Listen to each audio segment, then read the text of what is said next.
invocation.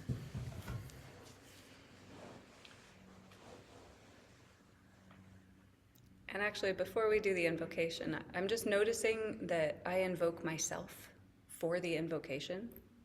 And so maybe take a moment to do that, to just notice your own breath and the quality of your heart and where your thoughts are, what's happening in your field.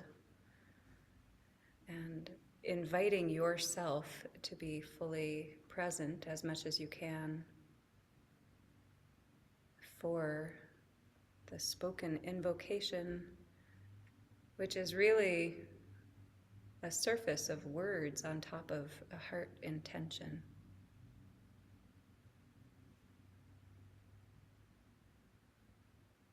But we feel the invocation to varying degrees depending on how much we show up for it at the beginning.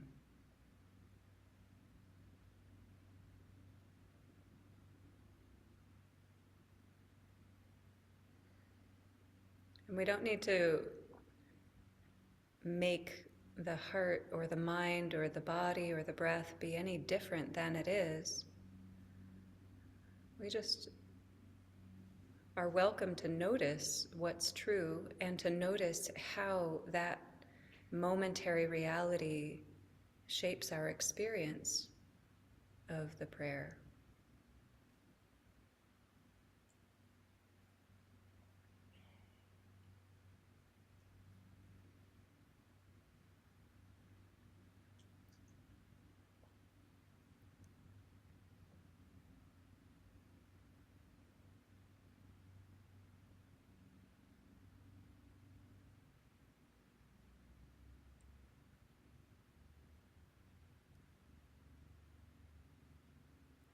Ironically, if we're well prepared for it, the words are entirely unnecessary. We don't even need to say it. But it can feel sweet to say it. Let's try. Towards the one, the perfection of love, harmony and beauty, the only being, united with all the illuminated souls who form the embodiment of the Master, the Spirit of guidance.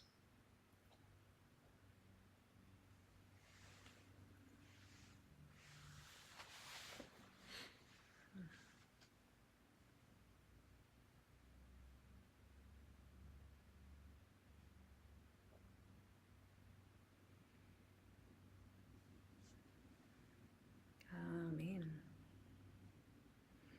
So today I brought printed versions of the Divine Feminine prayers. Is that fun? It's fun for me. All right, so let me pass these out. I don't think I have my document ready, so I'm just going to hold it up here for those of you on the Zoom or who are going to watch this recording later so you can see. So this first prayer on here for the Divine Feminine is comparable to Murshid's invocation, but intentionally attuned to the existing reality that is already true of the omnipresent divine, which is why it's called Sakina, which means indwelling presence. It means this abiding reality. So let's say this one together. In your presence, Divine Mother, the embodiment of all that is holy, birther and cherisher of the worlds, illuminate our prayers, guide our lives, and hold us ever in your perfect heart.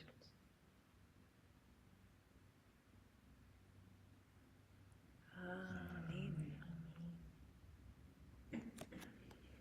Oh, that felt nice to me. I hope that felt nice to you too.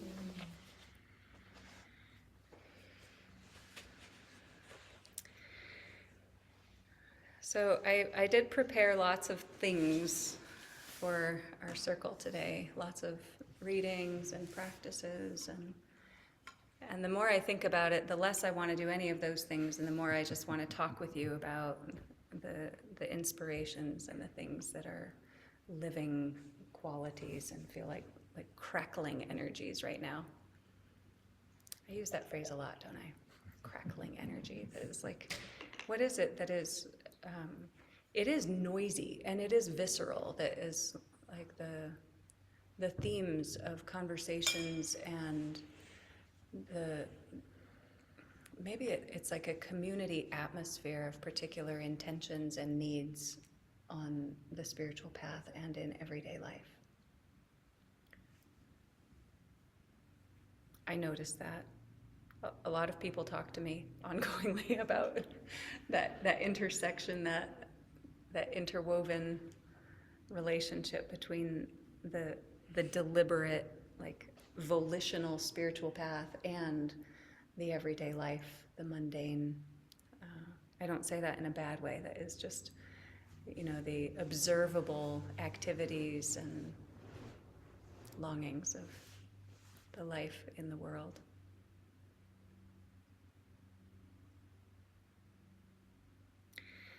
And there's a theme in our Gita's class on Thursday evening about, I'm trying to remember Mershid's exact phrasing. It was clearing the soul from doubts and confusions. That might be an exact quote, but if not, it's pretty darn close.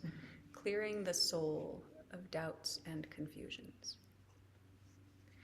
Which, of course, begins with an understanding that the soul is confused. And that's a little bit of an irony for us because it is also understood that the soul is perfect. That can the soul actually be confused? In essence, like the nature of the soul is not confusion, but it is obscured from our awareness.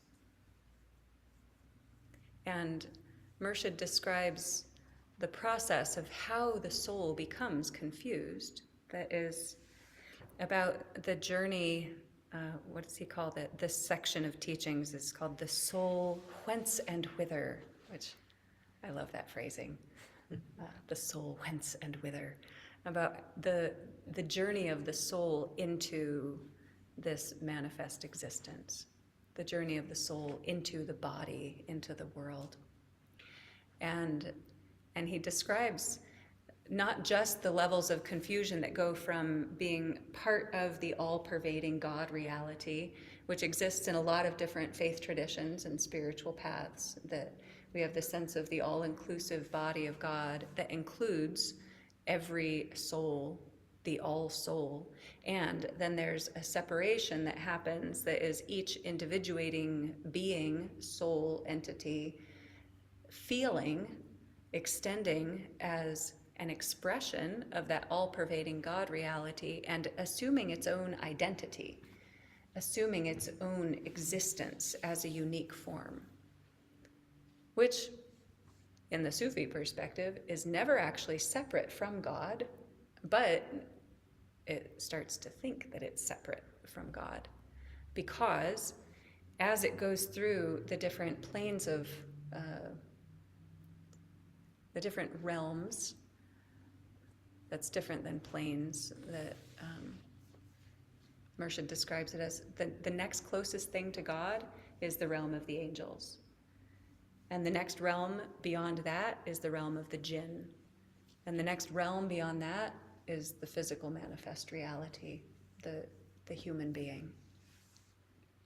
Other beings also, but we're concentrating on how do we make sense of this humanness. So in each of those planes, there's a stretch, an extension beyond the all-pervading, inclusive God into some other experience, into some other atmosphere, some other values, some other activities and expressions.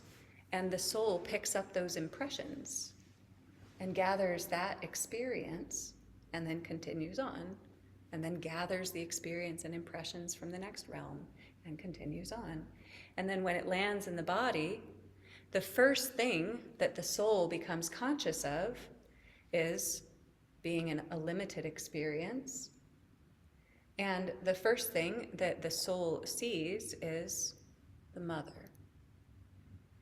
And there's an experience that the soul goes through of that and this, of you, thou and I, you and me. And so there's an immediate thing of the soul going, oh, I'm different from that. But there's also a sense of ownership in that. That's my mother. That is my milk. That is my air. That is my whatever. And so the identity is based on those connections of ownership and relationship. And then it moves beyond that into, oh, I recognize that I'm in a body. I must be a body. So that's a level of soul confusion. Then there's a further development of, oh, I'm more than just a body. I'm also feelings and needs and longings and ache. So then it's, I am my feelings.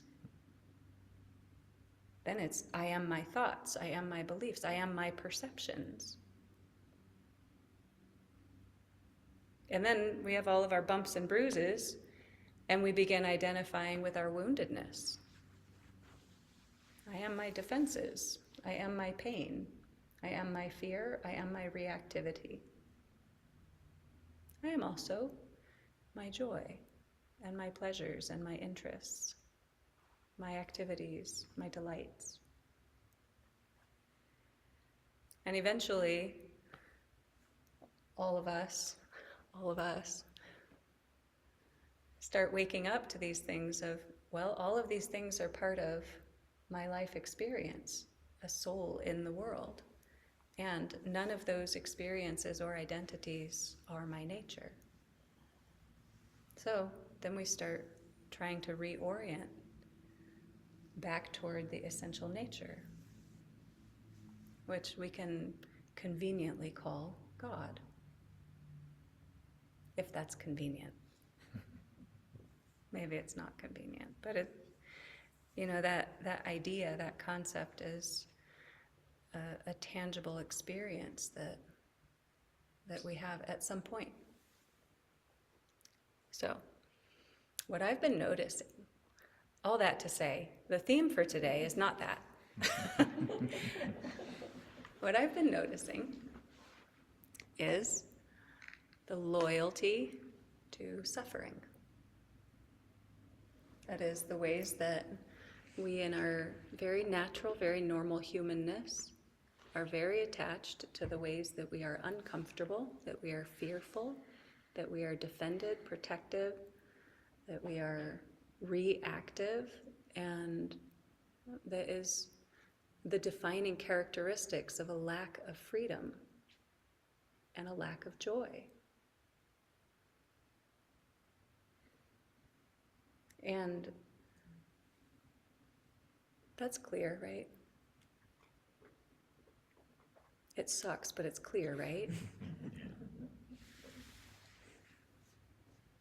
So then it takes a great act of courage and faith and determination to make choices that are authentically aiming toward joy and freedom and overcoming the loyalty to the suffering.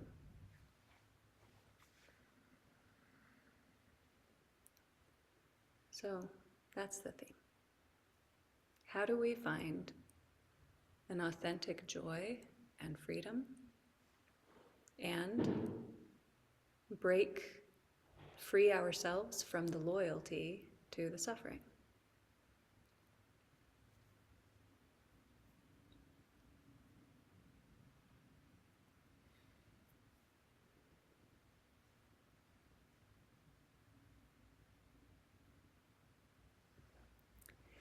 So I brought a plan for A beautiful melody from our friend Forrest that is based on beautiful words from our friend Pir Moinadine Jablonski, who was the successor of Murshid Sam and who had a whole lot of suffering, like legit observable suffering, pain and illness and exhaustion, and really needed to grab hold of that, to overcome that in order to be of service in the world and to have a useful, purposeful, fulfilling, meaningful human existence. So this is not a published poem. It was a very short poem that was handwritten by Moinadine after he had been dealing with kidney disease for 30 years and went through a couple of transplants, and like his whole tenure of being the peer was including illness. And when he received the final letter from the clinic where he was receiving dialysis, and it was the final letter that was saying, there isn't anything more we can do for you. He wrote this on the envelope that letter came in. And the words are, "Who am I when I let go? Rain from a clear blue sky." Now, it's easy to think that this is a tragic poem, but it is not. It is the authentic invitation to really be curious and to try to understand who we are, what is the soul beyond all of the attachments and identities. And it's easy to think that we want to let go of the misery and suffering, but we want to cling to the goodness and the joys. But really, we need to be willing and able to let go of all of it. And we can do that if we have a glimpse of the capital R reality, that there is a true nature of our beings beyond all of the attachments. So who am I when I let go is a real question for us. And it is actually a common practice, a spiritual practice in a lot of different traditions where you have a repeating question of who am I? And then you answer that and go, okay, but what's under that? Who am I? Who am I? And everything that we can think to say is not true. Because the reality is so much more. We think that it's less, but it's more. What a short-sightedness. We do have that short-sightedness. Yeah. Understandable and still not ultimately desirable. Who am I when I let go? Who am I when I let go?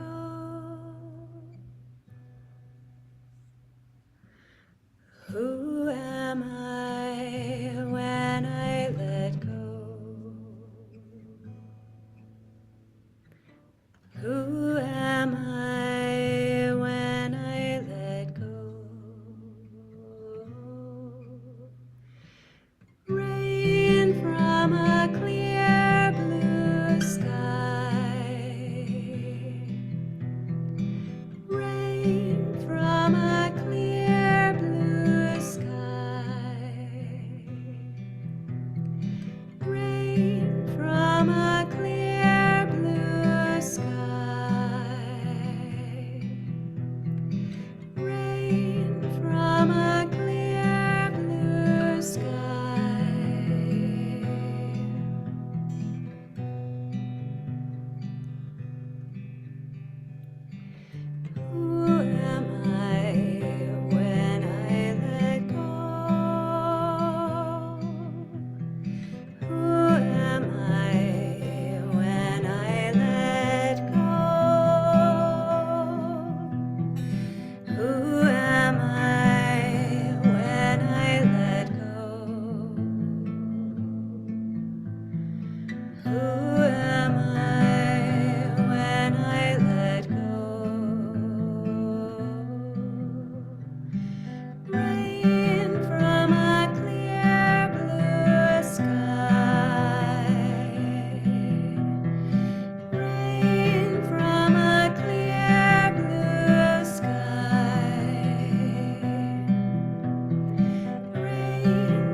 the Sufi Message, Volume 9, The Unity of Religious Ideals. This showed up in the Jesus meditation with Rahima last week and upset people.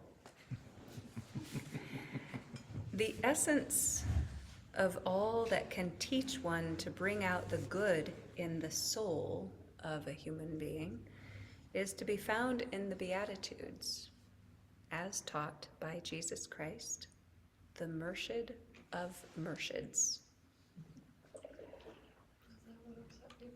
No?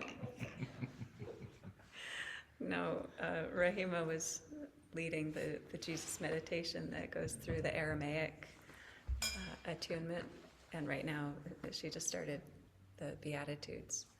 And the first one is, "Blessed are the poor in spirit, for theirs is the kingdom of heaven." And the poor in spirit niggled some wounds. Okay. The essence of all that can teach one to bring out the good in the soul of the human being is to be found in the Beatitudes as taught by Jesus Christ, the Murshid of Murshids. And if anybody wants to see it practiced, he may go today and watch the life that the Sufis live in the East. It is they who have understood it properly and have practiced it to their utmost ability. Therefore, the real treasure of Christ's teaching is Sufism. Although the latter, Sufism, is not called Christianity. However, the name makes no difference so long as the sense is right.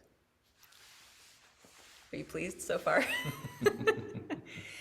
Blessed are the poor in spirit, for theirs is the kingdom of heaven.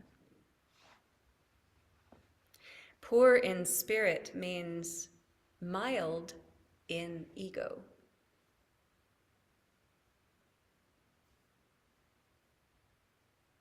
And the ego is, by nature, tyrannical.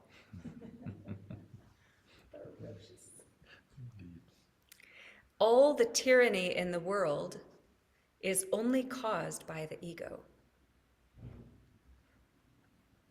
When the ego is laid before God, in other words, when the ego is illuminated with the knowledge of God, it begins to fade. For it denies its limited being, and it realizes the being of God. So it loses all its tyranny and becomes mild, which is being poor in spirit. This makes one's whole life heaven, both here and in the hereafter. Do you like it? Want to hear any of it again? Mm-hmm. The whole thing or just the good parts? Just kidding. That's the whole thing. From the Unity of Religious Ideals on the Beatitudes. The essence of all that can teach one to bring out the good in the soul of the human being is to be found in the Beatitudes as taught by Jesus Christ, the Murshid of Murshids. And if anybody wants to see it practiced, he may go today and watch the life that the Sufis live in the East. It is they who have understood it properly and have practiced it to their utmost ability. Therefore, the real treasure of Christ's teaching is Sufism, although the latter is not called Christianity. However, the name makes no difference so long as the sense is right. Blessed are the poor in spirit, for theirs is the kingdom of heaven. Poor in spirit means mild in ego, and the ego is by nature tyrannical. All the tyranny in the world is only caused by the ego. when the ego is laid before God. In other words, when the ego is illuminated with the knowledge of God, it begins to fade. For it denies its limited being and it realizes the being of God. Here's that 20 more times. When the ego is laid before God. In other words, when the ego is illuminated with the knowledge of God, it begins to fade. For it denies its limited being and it realizes the being of God.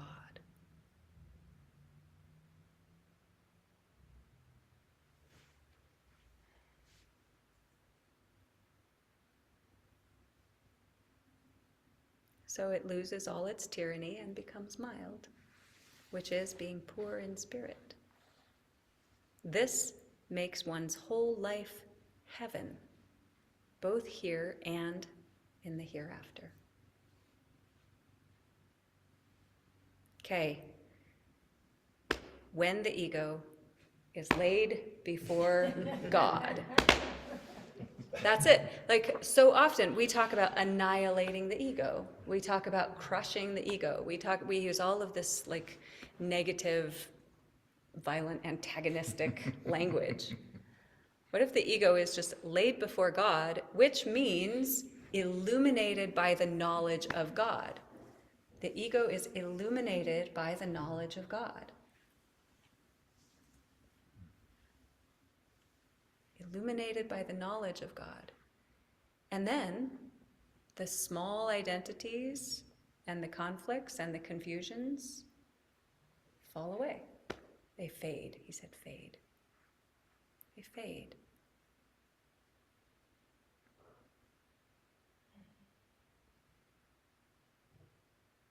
That sounds so much nicer than other ways you've heard it. Yeah, it's really, I like Still the word not good, huh?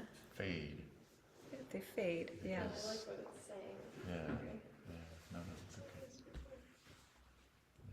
Just fade feels gentle and like you don't have to have as big expectations of it, like being gone all of a sudden. But fading is over time, and that could be a long time, but as long as it's fading.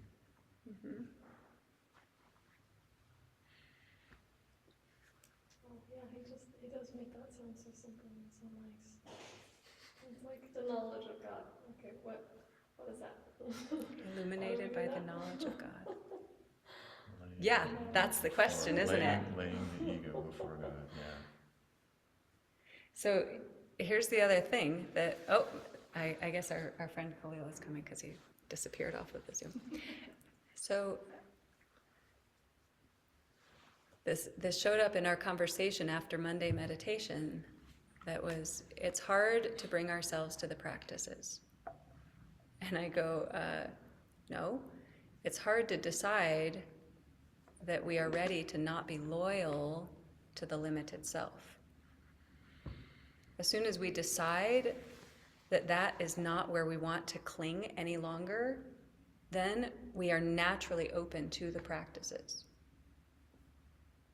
Then they feel desirable because they are helping us accomplish the goal that we have set for ourselves. If that goal is God, the knowledge of God, the illumination that comes with the knowledge of God, then we are not as loyal to and fiercely attached to those limited identities and patterns and conditions and wounding. That's a hard choice to make. That's legit. I hope you hear that. That's a hard choice to make. I'm a big fan of just being honest that it's a choice. I understand it's a hard choice. And we all have that choice.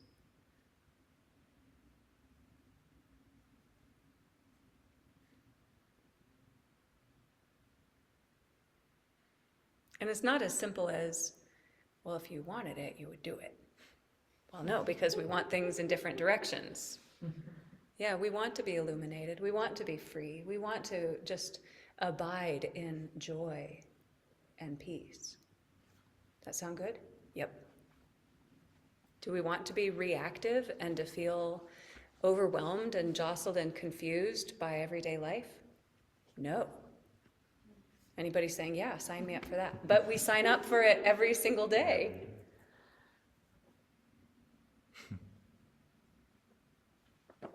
We vote with our feet. Okay. Let's see. That's not it. We vote with our dollar. That's what it is. Because we're Americans. No, we vote with, like, whatever it is that we actually do. Like, that's, It's our choice. it's an indication. Yeah. I have a friend who, I don't remember what the specific training was that he was doing. That was some kind of a therapeutic model that had a theme, a question, a central question of, based on results, what was your intention? That's an interesting question. We're very good at going, what are my intentions that start from right now and move forward? But that negates the fact that everything we've ever chosen in our lives has included intention. So, right now, are you experiencing joy and peace and freedom? Because what you're experiencing right now is the fruit of whatever intentions you have been holding and acting throughout life. It's an excellent question. Based on results, what were your intentions? Whether you were conscious of them or not, whether you thought that that was your intention or not, but where you've ended up is the strongest indication of what the intention was. You know, we don't like that, but it's true. All right.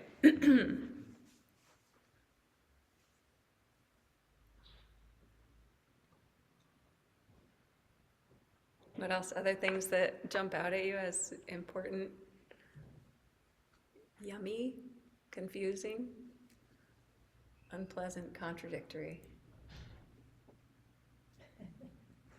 I'm just a little annoyed that poor in spirit does not sound very, like what Mersha describes it, and yet I see, he is speaking from the very same culture that Jesus came from, over in that same neck of the woods, so it gives me, I trust that, and yet I'm like, poor in spirit versus, how does he, I don't even remember now what he said. Mild in ego. Mild in ego, yes. I'm like, wow, my mind doesn't go there. Yeah. But yeah. Yeah. I love that because I've never understood it. Finally hearing Marsha say that, I'm like, oh, that makes sense. Yeah. Okay. And he does have his lens, like, Yeah. so that's Murshid's interpretation and his way of describing that beatitude. And maybe if he was asked on a different day, he would interpret it a different way. Mm-hmm. He did that too. So if this is useful, great. If not, great. But whether it's about the beatitude or not, this like core teaching, when the ego is laid before God, it is illuminated by the knowledge of God.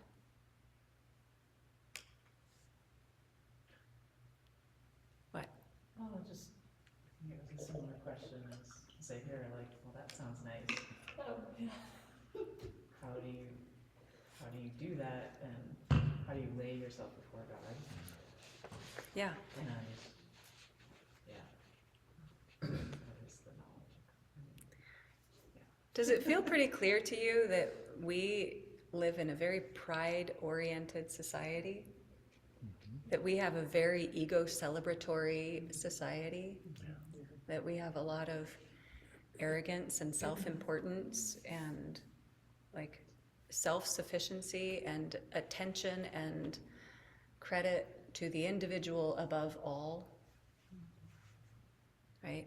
So we're not well equipped for this. I mean, culturally speaking, we're not well equipped for this. We're set up in a very hard position to begin with.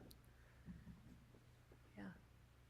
And I brought about a dozen other little teachings from Murshid that are kind of moving us in this process of, okay, so here's the first part. Like, if we are not experiencing as much joy, peace, and freedom as we could, the solution is less self, more God. That's a very like a seed version of it. Less self, more God. Right?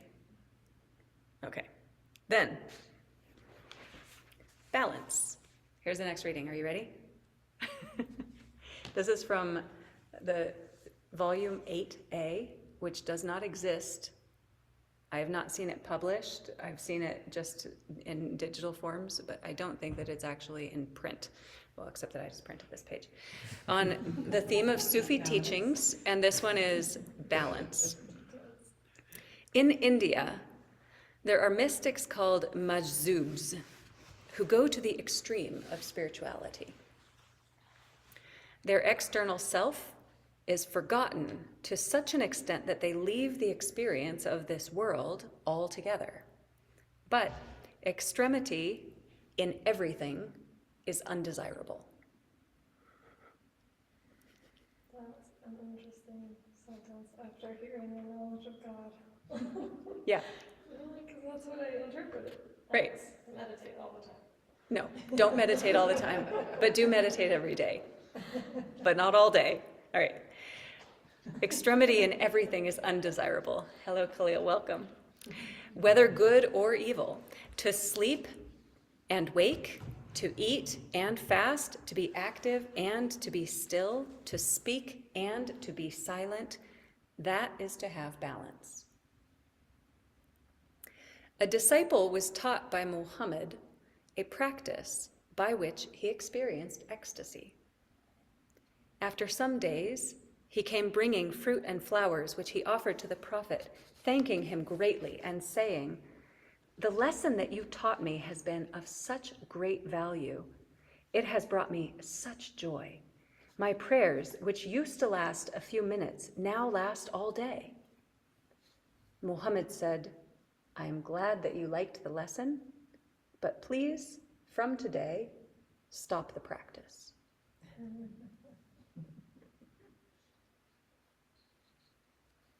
The Sufi teaches balance by posture and movement, which includes the control of the actions and the activity of the body, by the practice of namaz, wazifa, and zikr. The Sufi teaches the balance of the mind by concentration. To sit at home and close the eyes is not concentration. Though the eyes are closed, the thoughts go on. It is important to choose the right object for concentration. By concentration and meditation, a person experiences ecstasy. By the control of the self, a person experiences the higher world or plane in which all things are one. For this, the guidance of a murshid, a teacher, is needed. Otherwise, the balance will be lost. No one can accomplish this by themselves. And if anyone could, that one would become so interested in what they experience there that they would become absent from this world.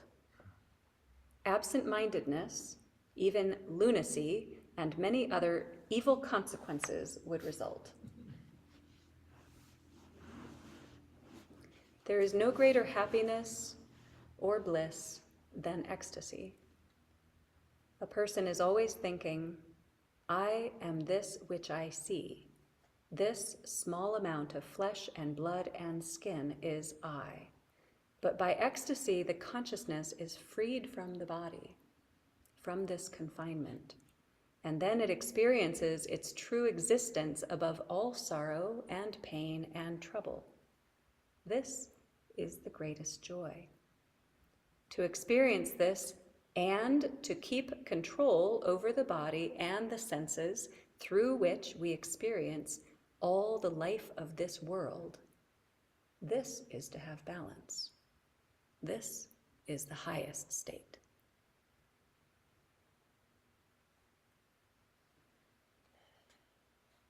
No meditate all day. Meditate a little each day. And then go make breakfast. And then make breakfast. And go to the bathroom. Take good care of the body and be masterful about life in the world.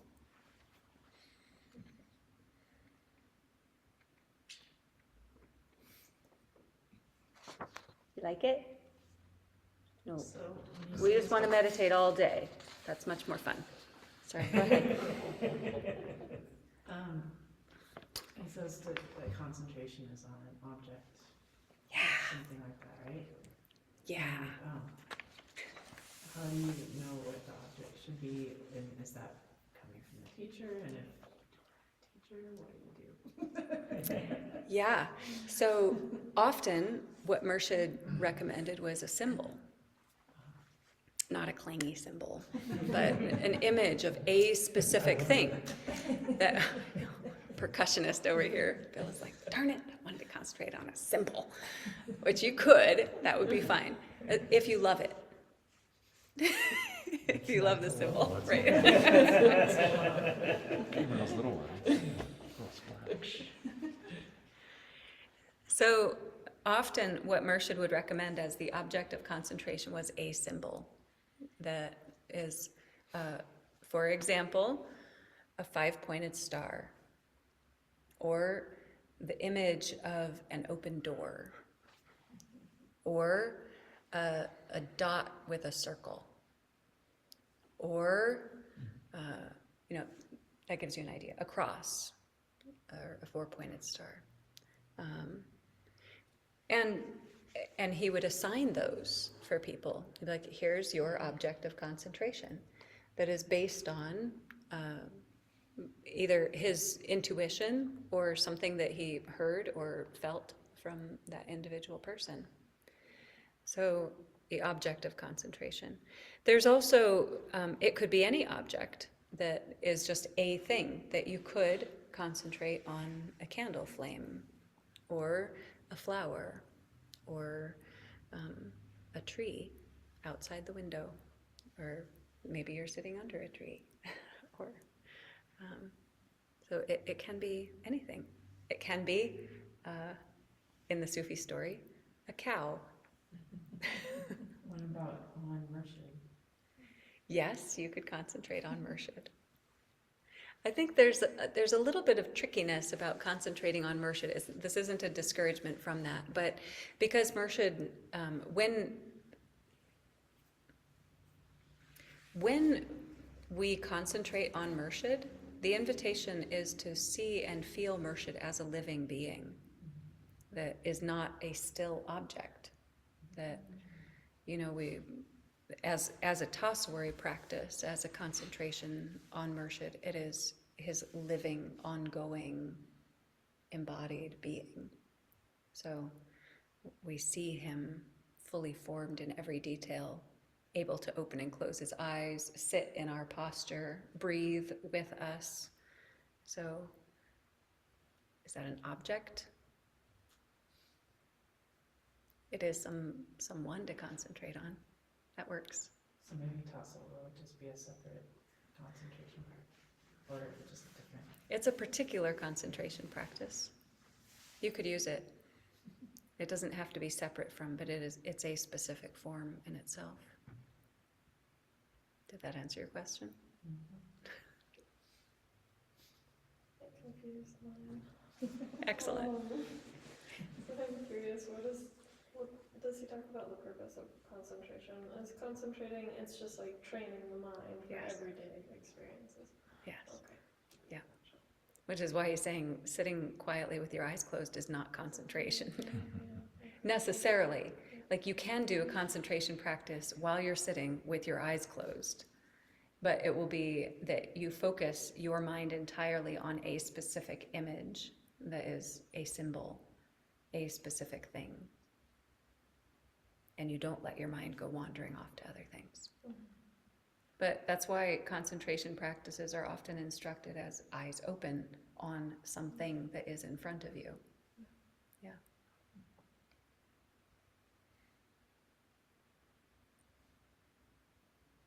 So is it not meditation then if you're meditating on asking for guidance to help you move something, to help your heart open? Is that, would he say not meditation then? Indeed, the way that Murshid defines meditation, it's a different thing, which is also not concentration. So some of you hear this like once a month. Here it is again.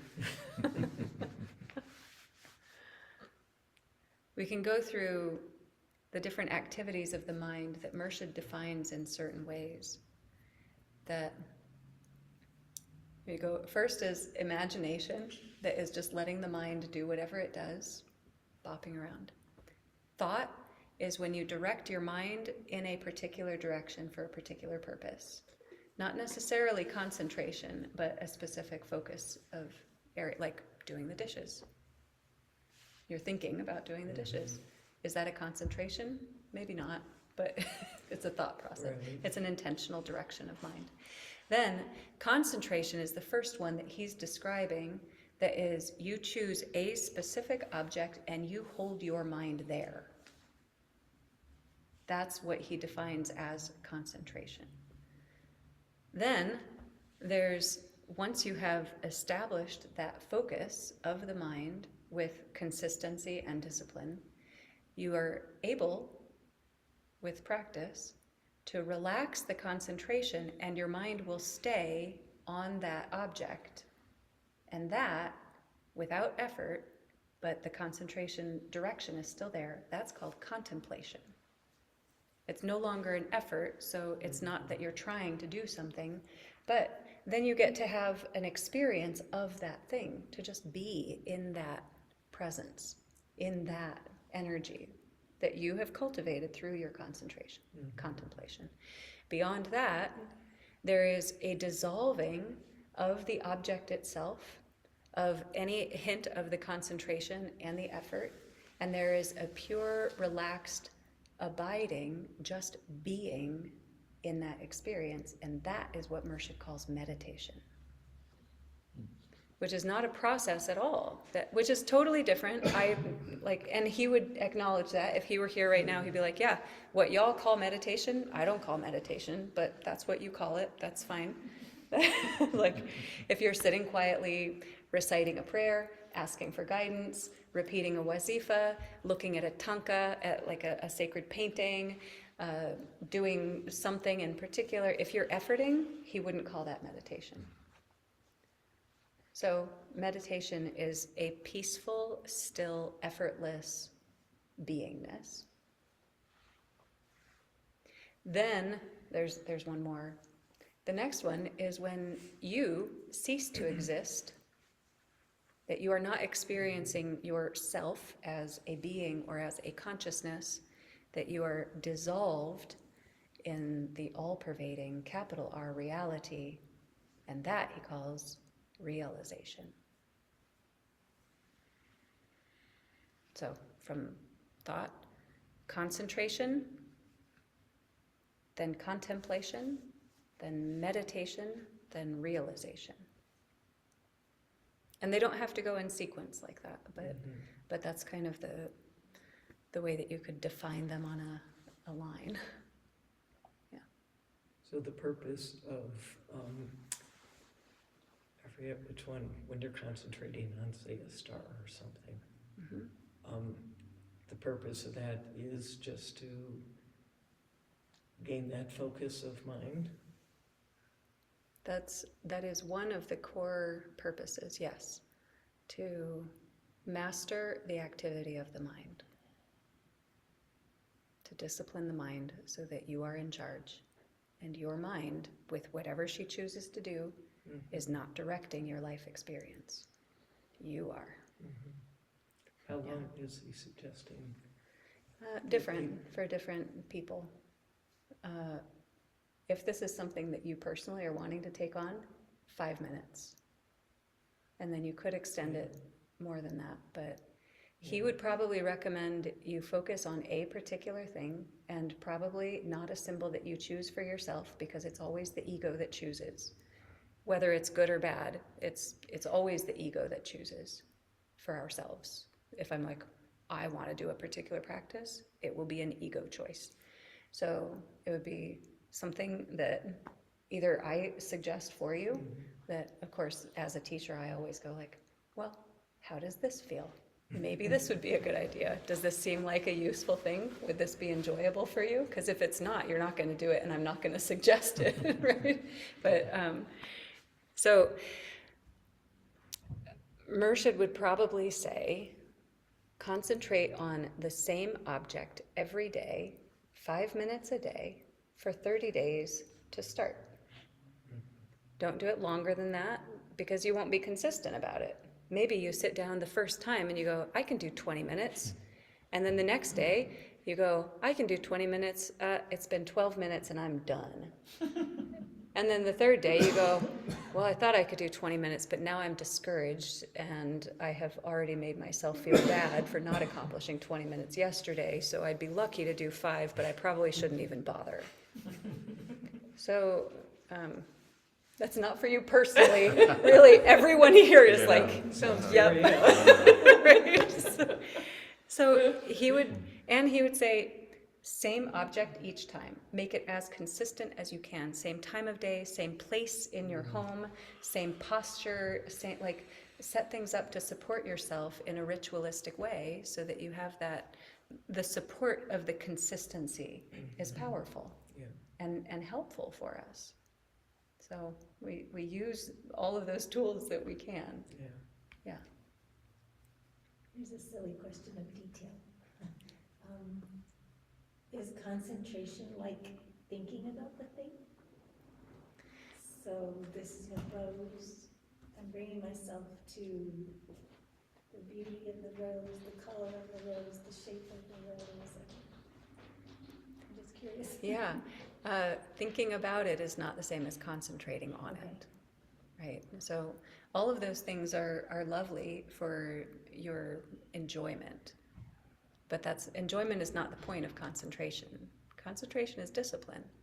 So really, the way that this is more Murshid Sam, but Murshid Sam gave a lot of instruction about concentration, and he said it's best to choose an object that's very simple, that has very little detail, very little for you to get imaginative about or have associations with, or for that to lead you off in other directions or stories about it. It's best to choose something that is very simple, like a geometric object that could be like a plate. Or I have brought, for our group practices on concentration, I've brought a piece of fruit. A tomato is an excellent one, especially if it's just one color, that there isn't a variation. It's just one round red sphere. And then you put that with nothing behind it as much as possible, like a solid colored cloth or something, so that you have as little distraction as possible, and you can really focus on bringing your mind entirely to a single point, single object, and try to keep your mind on the simplicity of it, and not to make it entertaining. It is a discipline. It's just truly Yes. a discipline. Just bringing your mind back. Yeah, it's very boring. No, it doesn't need to be boring. That, if we're really concentrating on something, it becomes living. And that's part of it, is that it becomes a living thing, and we see that it has a life, that it has a light that shines from it. That is helpful. Yeah. It helps understand the goal behind it. Well, the goal is to discipline the mind. Now, that's on a specific object. There's another level to it when it's on a symbol, that Murshid talks a lot about symbols and the variety and the layers of interpretation, and that especially symbols like a 5-pointed star or a crescent moon or something like that, that has lots of layers, that has been used throughout all of human history and has meant different things at different times to different people, but there's a magic about it, that there's a core essence that is expressed through the surface, which is the observable shape of a symbol.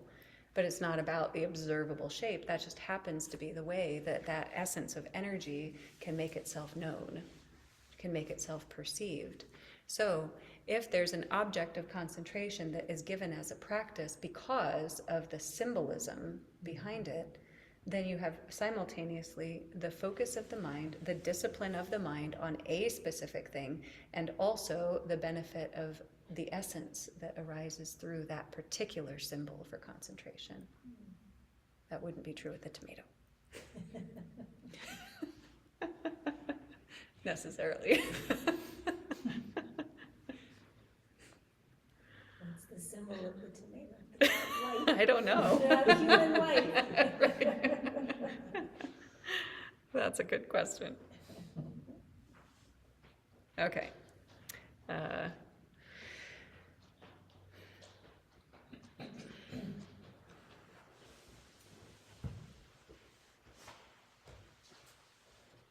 Welcome back. Shall we read some more now that you're back? Thanks for reading. If you were. Where were we? We were on volume 8A. So this one is from volume 1. Actually, I don't know if we need to do this one because I just talked so much at you. We'll let Marcia do the talking. Volume 1. The subject is Towards Manifestation. Infants who come on earth with their angelic qualities and sometimes pass away without having experienced the life of the grown-up show us the picture of the original condition of the soul. Infants show us the original picture of the soul. The idea that the angels are nearer to God is right according to this doctrine. Souls who have not journeyed farther are naturally close to the divine spirit. They are angels. Someone asked the prophet why man was greater than the man who causes all the bloodshed on the earth, while the angels are always occupied in the praise of God. Why are men considered better than angels? It is said in the Quran that the angels knew nothing of the earth. They knew God, and so they occupied themselves with God. But man is greater, for when man comes to earth, he has much in the world to be occupied with and still pursues God. You like it? The angelic sphere is free from passion and emotion, which are the source of all wrong and sin. Souls pure of all greed and desires given by the denseness of earth are angels who know nothing else but happiness, for happiness is the real nature of the soul. This is another section of the same, I skipped some paragraphs. Souls on the earth retain something of the angelic quality. Therefore, they readily respond and are attracted without resistance to innocence, happiness, and goodness of another person. Did you get that? I didn't, so I'm going to say it again. I'm glad you got it. Souls on the earth retain something of the angelic quality. Therefore, that is why they readily respond and are attracted without resistance to innocence, happiness, and goodness of another person. If they knew that it is because this is the original quality of the soul, they would develop the same in their own being. As Rumi has said, people are drawn to me, and they shed tears with my cries, and yet they know not what it is in me that attracts them.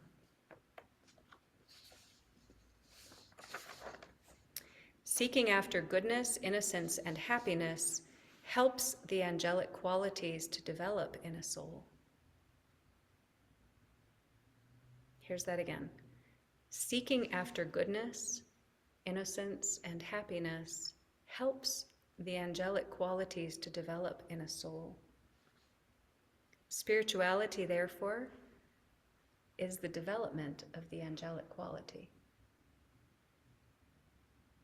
Love of spirituality is the longing for the angelic realm.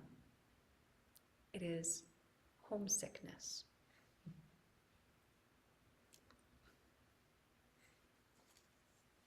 Does that feel sad and sweet at the same time? Makes me miss the babies. Yeah. Yeah. Spirituality, therefore, is the development of the angelic qualities. And love of spirituality is the longing for the angelic realm. It is homesickness. That's what we want to do. We do a better job of it when we feel safe.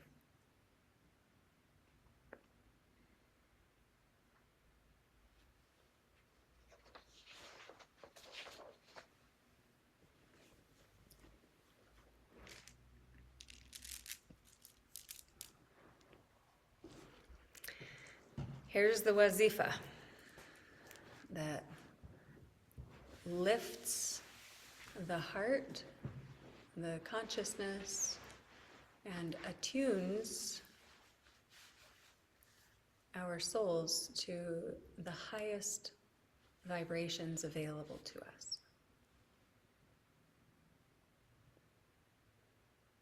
I'll say, Ya Azim. Ya Azim.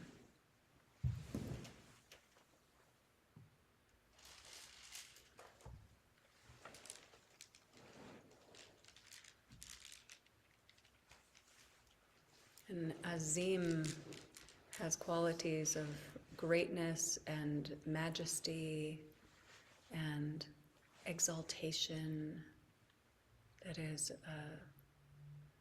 a joy and a light, which is our nature. It is the nature of the soul. And we recognize it as the nature of the soul, which is why we are drawn to it. So, as we recite Ya Azim, we'll do it somewhat slowly, but the suggestion is that we start the Ya aiming downward into this like physical embodied existence, and then Azim is lifted up. And you can either feel that as like you're taking this physical form and sending it upward into the celestial realms so that you can feel that connection and that aspiration. And you could try that, and you could also feel like there's already this connection, like a cord of light that connects your physical experience and the soul that is within this body, connected with the absolute, the infinite, the God reality, the realm of the angels. And that when you rise up, you remember that connection so that all of that beauty and light and magnificence just streams down into this experience of your own being. So, and maybe it's both of those things. Maybe you can concentrate on both at the same time, or maybe one or the other. Maybe you do one for a while, and then like once you've like sent yourself up there enough, then you can be like, okay, stream it on down, you know? So you can see what that feels like for you. So they're slower recitations. I hope you can go at whatever tempo you want. And if your tempo is different from mine, that's totally fine. And we'll just have a lovely celestial cacophony of Ya Azim radiating through. Okay, so I'll do a few by myself to It's not necessarily setting an example because you don't have to do it the way I am, but you'll see, get a sense of how I'm doing it, and then find your own way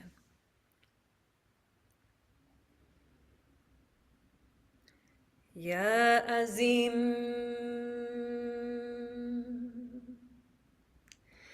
Ya Azim,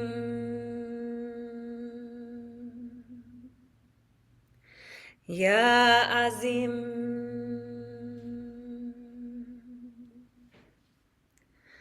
Ya Azim, Ya Azim,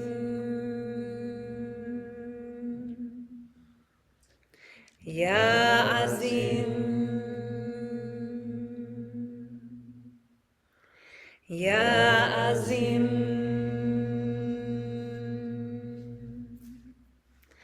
Ya Azim, Ya Azim,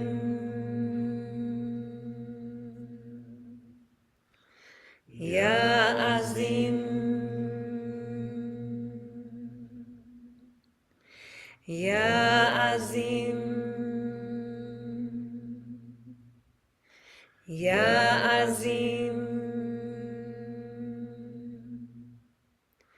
Ya Azim, Ya Azim,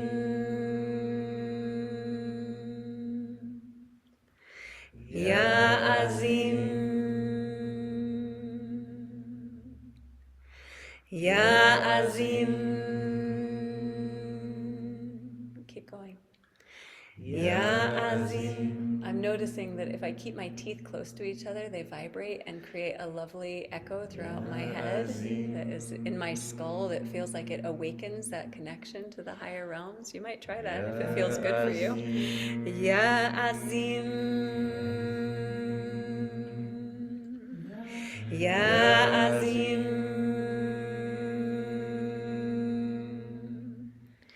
Ya Azim. Ya Azim, Ya Azim, Ya Azim, Ya Azim,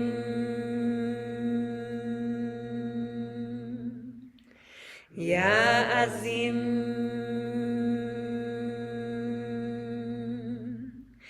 Ya Azim,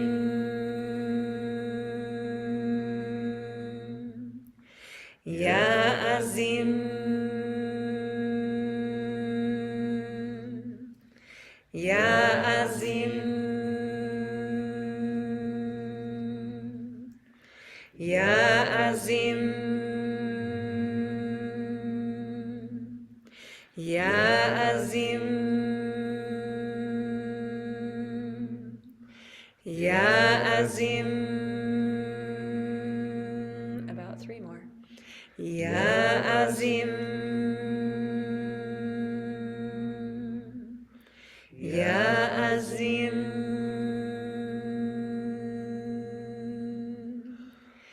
Ya Azim.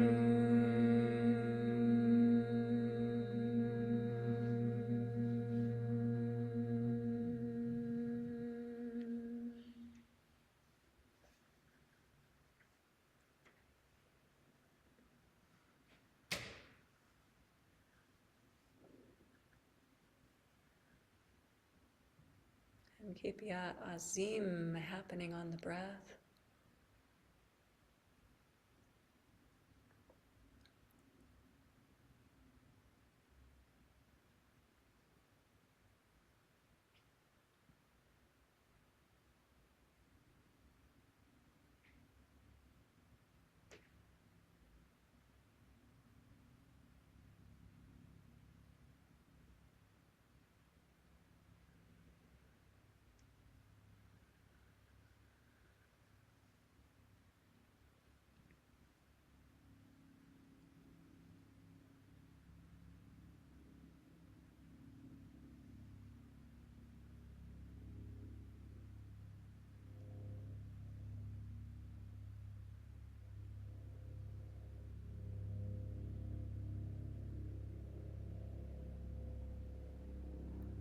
then releasing the concentration on the phrase and simply breathing in the atmosphere. Feeling the body and the heart.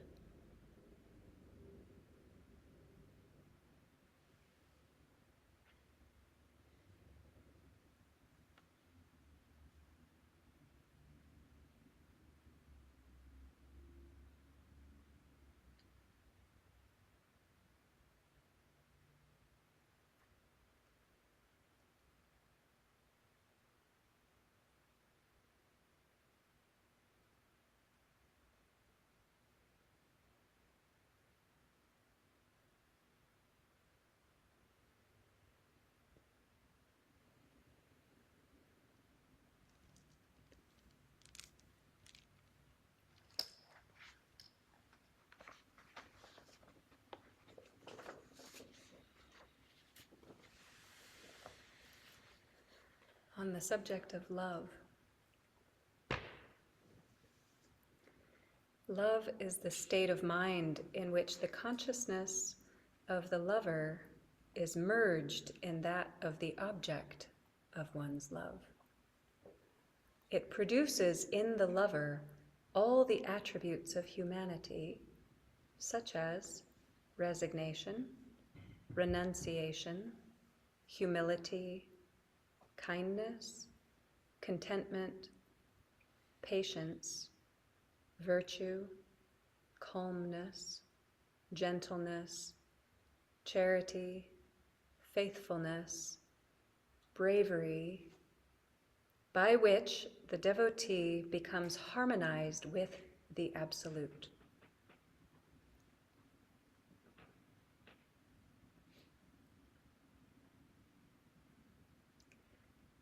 Here it is again.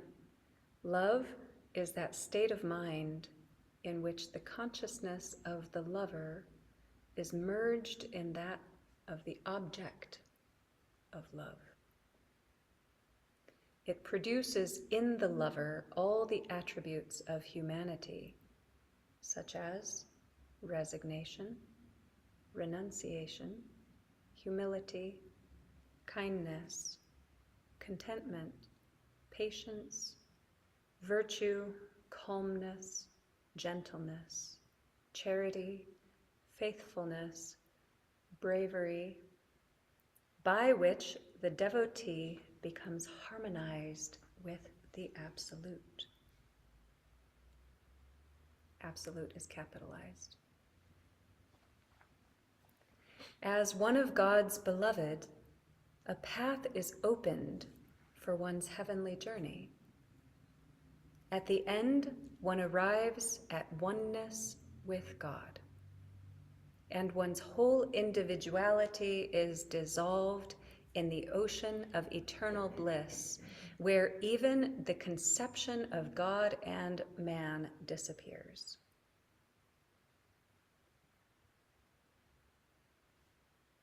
See, as always, the answer is love. The result is less self, more God. I'm so glad you're reading that part, because earlier we're talking about the ego, and I'm just thinking, I would lay my ego down for love. You know, I would. Whatever illumination and knowledge, I would go find out, from love. Yeah. That's why you're a Sufi. That's why I'm a Sufi. The path of love. Maybe we got tricked. Maybe we were like, it's the path of love. And they were like, that means getting over the ego. I'm like, oh, damn. Can't we just love and keep the ego? No. As one of God's beloveds, a path is opened for one's heavenly journey. At the end, one arrives at oneness with God, and one's whole individuality is dissolved in the ocean of eternal bliss, where even the conception of God and man disappears.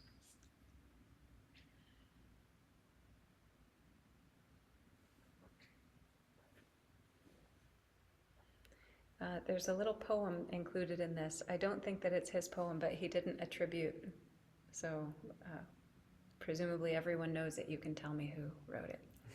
Although love is a sweet madness, yet all infirmities it heals. Saints and sages have passed through it. Love both to God and man appeals. Maybe he did write that. That kind of sounds like him. Okay, this is another section from Volume 2, The Mysticism of Music, Sound, and Word, for Salim's joy. The Sufi visualizes the object of one's devotion in one's mind, which is reflected upon the mirror of one's soul. Did you get that? Nope. Here it is again. The Sufi visualizes the object of one's devotion in one's mind, which is reflected upon the mirror of one's soul.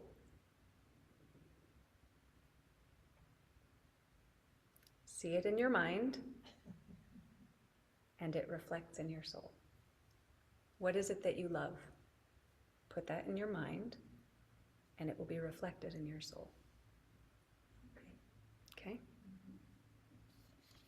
I didn't use any different words. The heart, the factor of feeling, is possessed by everyone. Although with everyone, it is not a living heart. This heart is made alive by the Sufi, who gives an outlet to one's intense feelings in tears and in sighs.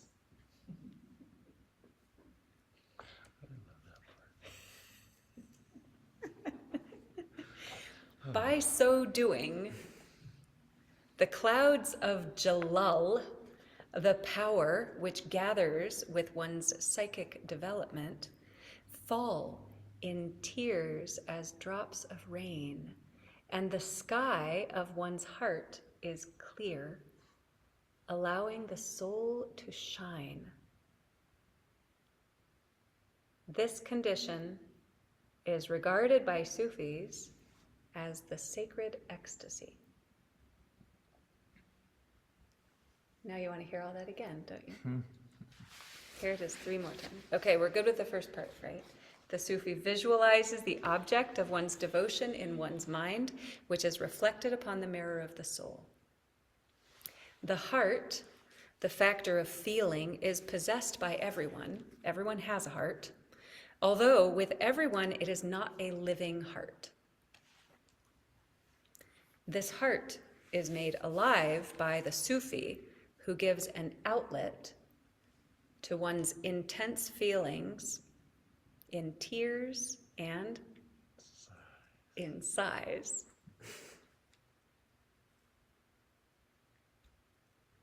The Sufi cries and sighs as an outlet for the intense feeling of the living heart.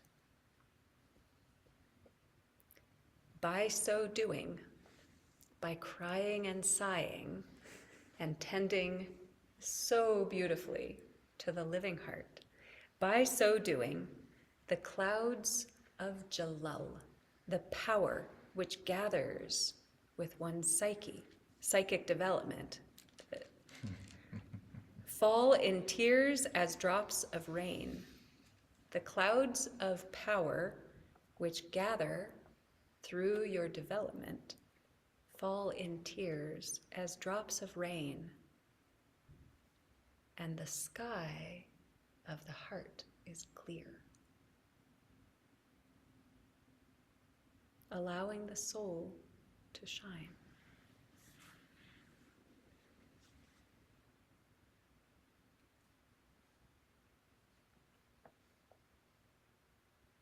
This condition is regarded by Sufis as the sacred ecstasy.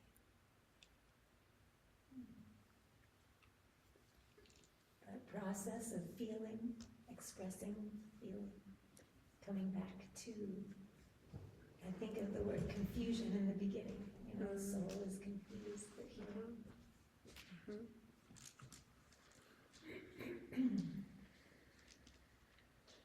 Allows the soul to shine. Wow.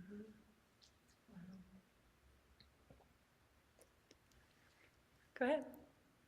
Kind of irrelevant, but I so understand why there are so many fours that love Sufism. Love, emotion, devotion. There's so many what? Enneagram 4. Fours. Oh, I don't know. There's a bunch of us in this community. Yeah. The romantics. The imaginative, loving romantics. Oh, Just love anything. Yeah.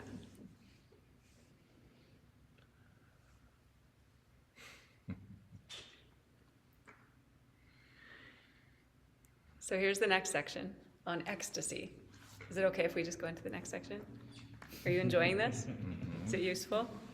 Maybe. We'll see. Ecstasy is called wajd by Sufis. W-A-J-D. Wajd. Ecstasy is called wajd by Sufis. It is especially cultivated among the Chishtis. That's us. This bliss is the sign of spiritual development and also the opening for all inspirations and powers. This is the state of eternal peace, which purifies from all sins. Only the most advanced Sufis can experience wajd. Although it is the most blissful and fascinating state, those who give themselves entirely to it become unbalanced. For too much of anything is undesirable, as previously stated. As the day's labor is a necessary precursor of the night's rest, so it is better to enjoy this spiritual bliss only after the due performance of worldly duties. You like it? Yeah. Very good. Damn it, I have to keep my job. What? Yeah. Ecstasy is called wajd by Sufis. It is especially cultivated among the Chishtis. This bliss is the sign of spiritual development and also the opening for all inspirations and powers. This is the state of eternal peace, which purifies from all sins. Only the most advanced Sufis can experience wajd, although it is the most blissful and fascinating state. Those who give themselves entirely to it become unbalanced. For too much of anything is undesirable. As the day's labor is a necessary precursor of the night's rest, so it is better to enjoy this spiritual bliss only after the due performance of worldly duties. Sorry. Sufis generally enjoy wajd while listening to music called qawwali, special music producing emotions of love, fear, desire, repentance, etc. Fear, even. Interesting. Mm-hmm. There are, jazz was not included in there. Murshid was not a fan of jazz, We've established that, but Yeah. we can go. but somehow Salim keeps showing up, even with that. I justify it real quickly by the jazz he was listening to was the 1920s, totally different from today. If he had heard us play, there's some ego for you. Not for me. In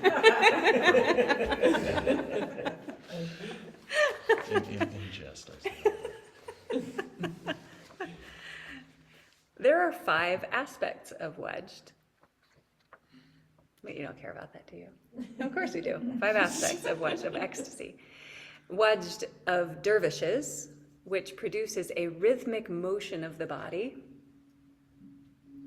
Wudged of idealists, expressed by a thrilling sensation of the body, tears and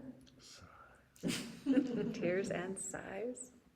Wudged of devotees, which creates an exalted state in the physical and mental body.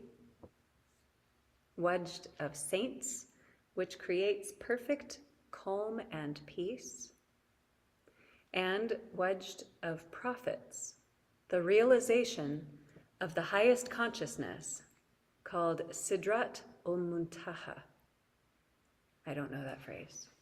I've had my eyeballs on it before, but I don't know it. Sidrat ul-Muntaha. One who, by the favor of the Murshid, arrives at the state of Wudged is undoubtedly the most blessed soul and deserves all adoration.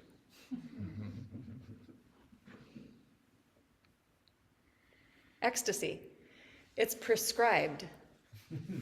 Daily ecstasy. After your work That is is done. part of the Sufi path. After doing your chores, and making your bed and cleaning your room, then you can have Washing your the ecstasy. dishes. All the things. How are we doing? How much more did I have for you? Oh, there's one more little section. But.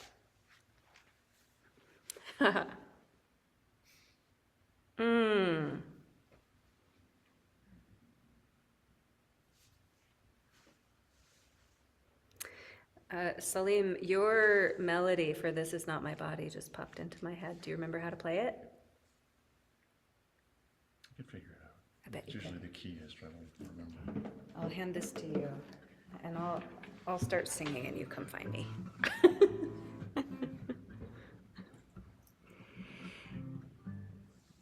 Or are you gonna start playing, and then we'll find you? Go ahead. No, that's fine. I'm just, If you feel like you know it. I remember this last time we started too high, so. I think it's there.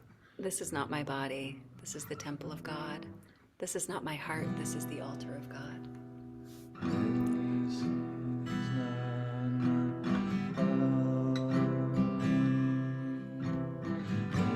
This is the temple of God.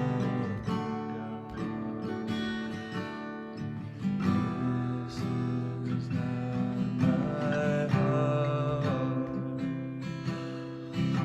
heart. This is the altar of God.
It is said that if we were meant to meditate all day, to do nothing but praise God all the time and nothing else, we would have stayed in the realm of the angels. The fact that we have landed in human form in this manifest, magnificent reality is not a mistake. It's not an accident. It's not a confusion of the divine plan. It is an expression of the purpose of this soul to be in manifest reality, to be in the world, to experience everything we can on this earth plane.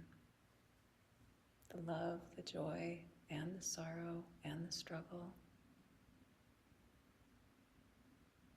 So that when we do find ourselves released from this physical body and returned to the all-embracing heart of God, we have a good story to tell. And she feels like it was worthwhile sending out these agents to experience the world for her.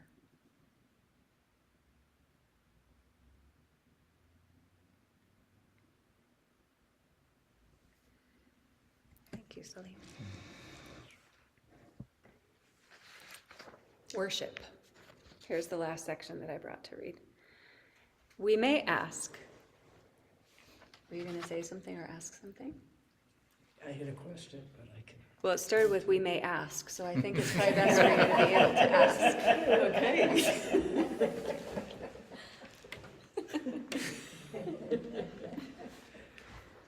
In the last section, like, I agree that we're here to experience this life and to be a part of this world, Yeah. and to know and remember God. Yeah. Yeah, just explain a little more. It felt a little scriptive of we're not supposed to think of God all the time or be in ecstasy, that there's almost this script of when we're supposed to. No. I Yeah, just mean, which like, I know. we're not supposed So- to sit quietly and meditate all day. In the cave. That's like separate from the world. Yeah.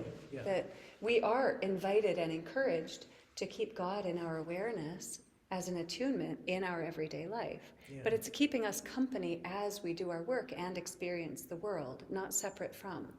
It's not one or the other, it's both and. Yeah. In Murshid's way of describing it in some passage, 8 paragraphs back, when he was saying that the human privilege, joy, experience is about being in the world and longing for God. Yeah. Doing that, being pulled to pursuing God, wanting to experience God, because we recognize that as home. So here we are, and we're not supposed to check out from here. We're not supposed to catapult out, either as spiritual bypass or I could call it all kinds of things. Like, it's called all kinds of things.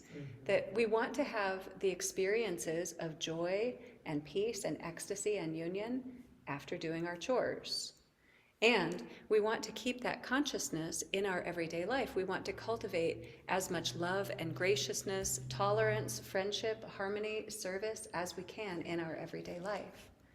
And this is all part of the list of practices that Murshid wove in, that were just like plunked in the middle of one of those paragraphs back there, that said, this is why we do nimaz, wazifa, zikr, that is so that we are resourced and attuned for our everyday lives. That we feel that connection from the beginning of our day, throughout the day, in every breath. But not instead of showing up in the world, along Right. with. Yeah. And that ecstasy can be doing the dishes or singing a song. I mean, Well, if you can attain ecstasy while doing the dishes, more power to you. Hi, Lindsay. how about cooking eggs for others? Yeah, so really what he's describing as ecstasy, you cannot experience while you're doing the dishes. No. Does it like the absolute overwhelm of bliss that you don't exist anymore. You have been obliterated into bliss. There's no doing the dishes while you're in ecstasy. How about one below it? Yeah, aim for that. Aim for that. I'm just trying to, right, the both and is there anytime? Yeah. Okay. So there are all of these different forms of practice that Murshid recommends, and of course, Murshid always says, "Go ask your teacher." That in his time, he was the teacher, or he was teaching teachers. And so it's like we have certain things that we are instructed to do first thing in the morning every day, and almost always that would include the elemental purification breaths, the breaths of earth, water, fire, air that we do all the time, and debatably ether, and some kind of a qasab practice that is like control the breath. That is, grab hold of your own experience and be the master of your own life by shaping the breath according to your will, right? And he almost always gave some kind of concentration and a prayer, or two prayers. So sometimes it was doing the prayer Nayaz, that's the healing prayer.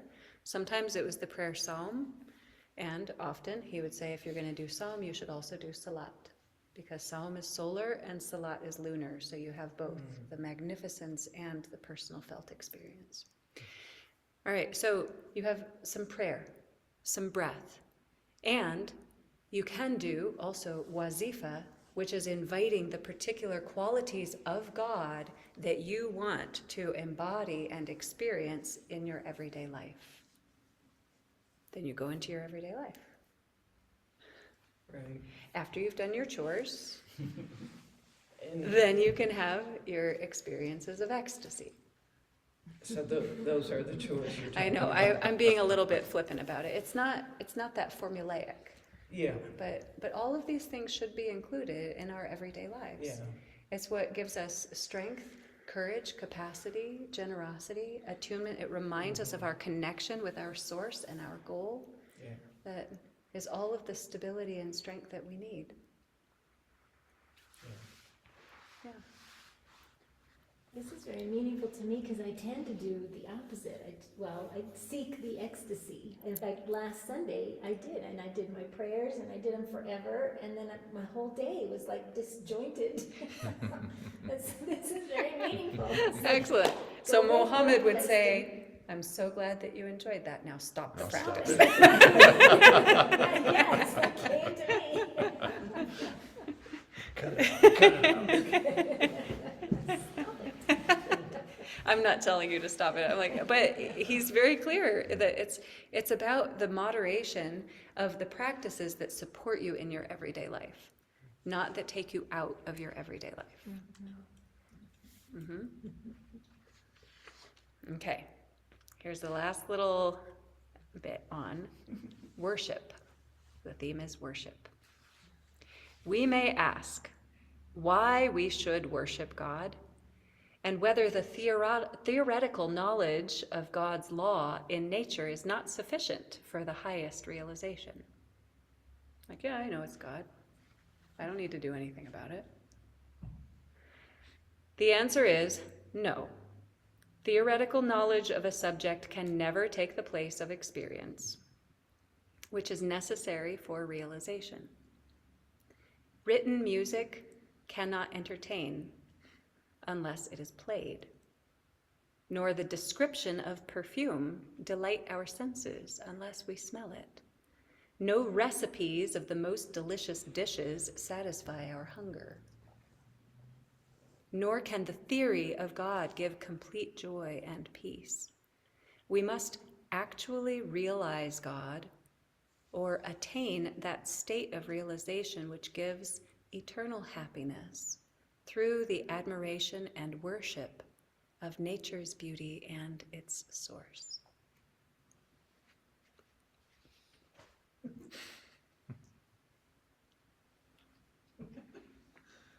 Oh, okay.